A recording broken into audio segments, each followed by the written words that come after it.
and to walk it back. This morning, she joined MSNBC's Morning Show to discuss her debate performance, and on it, this interview, Willie Geist asked her, once and for all, do you think that private insurance should be eliminated in this country? When Geist pressed her on why she raised her hand, Harris pointed to the President in Holt's question, telling Geist that she would gladly do away with her private insurance in favor of a government-run plan, but she noted that she would not wholly do away with the industry. It should absolutely be noted that Geist stated earlier on the show that he believes that any candidate that proposes abolishing private institutions is doing themselves in their general election. Harris further clarified on CBS this morning that this private insurance she would be in favor of keeping around would be supplemental to a government program. So, yeah, I'm not entirely sure about this, but Bernie Sanders, it would be nice to see that at least get some clarification about where he stands on the role of private insurance, because I'm pretty sure he supports supplemental private insurance. I just want to be absolutely clear on that. Because the thing with healthcare is it's very, very, very confusing. There's so many different terms for so many different things, and everyone is saying all this different stuff. And people who support Medicare for all are saying things like this, and people are saying this, and the many numerous people who have media platforms are saying things that are much, much, much, much, much more detrimental, let's just say, to Medicare for all. And we don't know where anyone stands. It's very obfuscatory. You know what I'm trying to say. But again, it'll be interesting to see where Bernie is clarified on that. I encourage you guys to go check that out. I know I will be doing that after the show. Yeah, and that's going to be something to definitely keep an eye on, and something that came up last night, interestingly, against the debate. So several Democratic presidential hopefuls visited a Miami migrant detention center together on Friday, while all of them tried to get a photo off. Mayor Pete Buttigieg apparently decided that that was enough. Buttigieg went with Gillibrand, Hickenlooper, Harris, and Castro, visited the for-profit Homestead Center after Warren did. The effort to bring candidates there was led by Debbie Murcaso Powell, who represents that area, who first addressed the protesters at the site, according to the Sun Sentinel.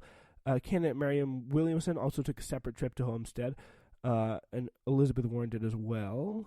The candidates all provided short statements to reporters on hand, announcing the cruelty of parent-child separations and calling out various facets of Trump's horrifying policies. Buttigieg said a portion of a statement in Spanish, which he said their candidates and their families are looking for the American dream, saying that we have a moral obligation to support them.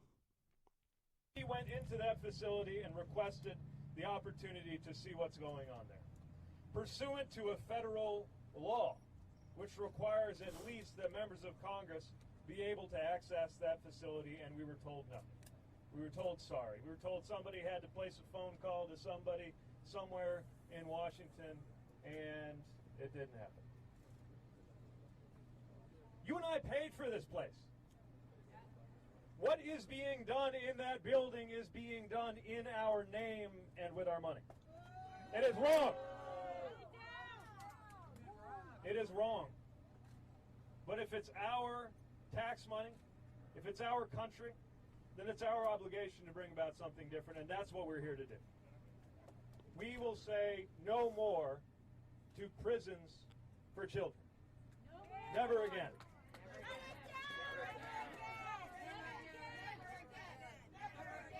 Yeah, so that all sounds good, but after Buttigieg issued a statement and completed a television interview, BuzzFeed News' Molly Hensley Clancy reported that the mayor left the Homestead Center. The reason that this is noteworthy is because the protesters have set up ladders for the candidates to climb on and look over the fence into the facility where the children are being kept.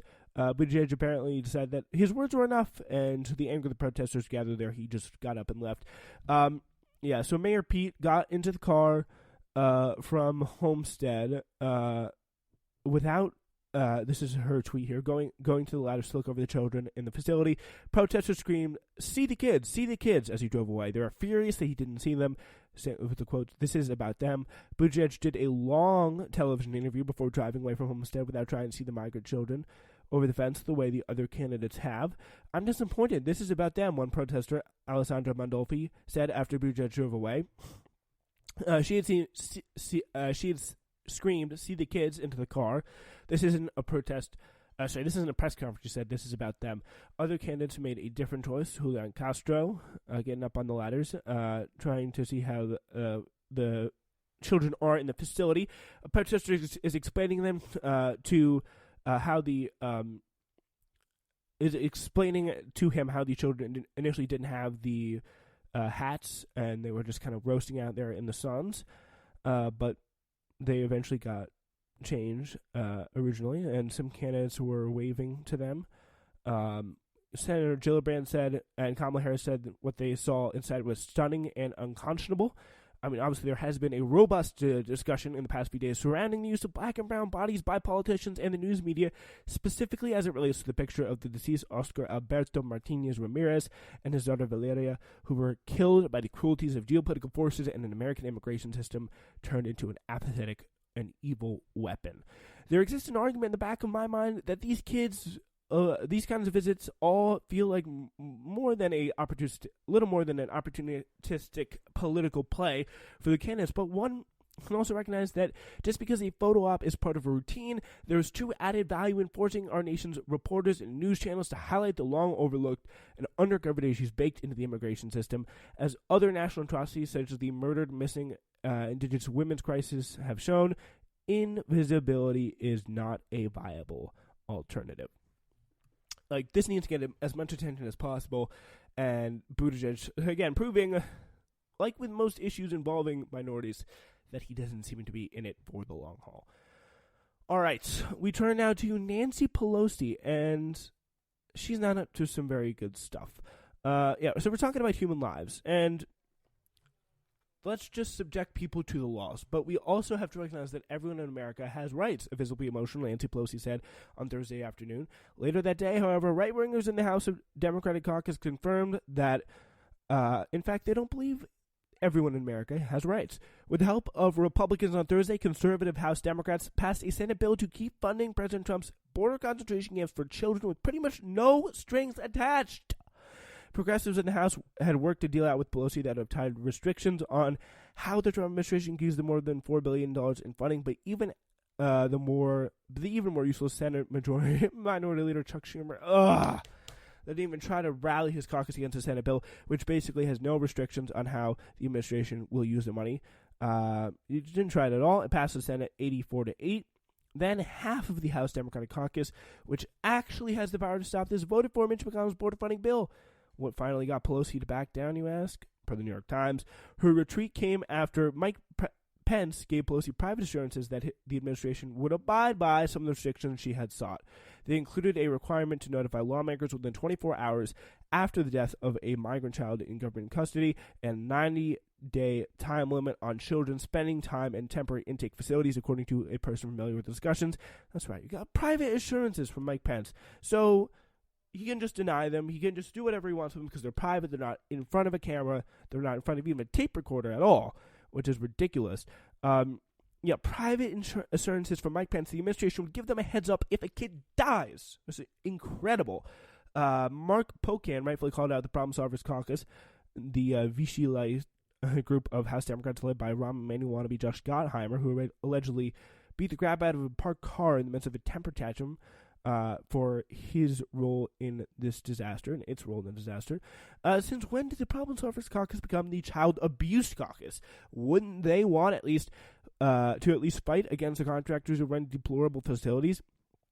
Kids are the only ones who could lose today. Max Rose, a former freshman in the Blue Dog Caucus, said to the New York Times that Pocan's comment shows why everyone hates this place. That's not true. Everyone hates this place because members are more worried about their chances at re-election than kids dying in the border.